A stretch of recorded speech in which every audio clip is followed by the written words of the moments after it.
اردو قواعد یا اردو گرامر کی سب سے پہلا سبق ہے علم ہجا۔ حروف کی آواز اور ان کی تحریر شکلوں کا نام علم ہجا ہے۔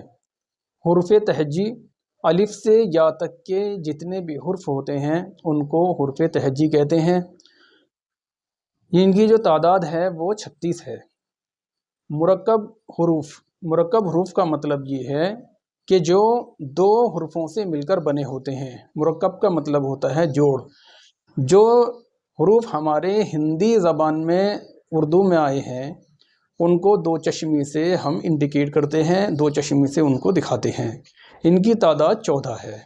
دو چشمی سے مل کر بننے والے وہ حروف جو ہندی سے اردو میں آئے ہیں جن کی تعداد 14 ہے۔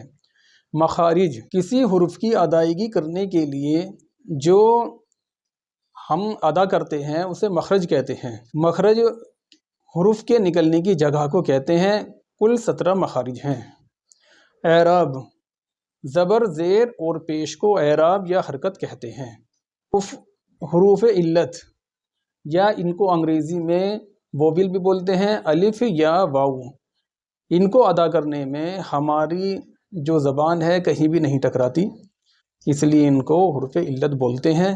اس کے علاوہ باقی جو حروف ہیں وہ حروف صحیح کہلاتے ہیں، جیسے با، تا، سا، جیم، ہا، کھا، دال، زال، را، زا، سین، شین، صاد، ضاد، زوئے، عین، غین، فا، قاف، کاف، لام، میم، ہا۔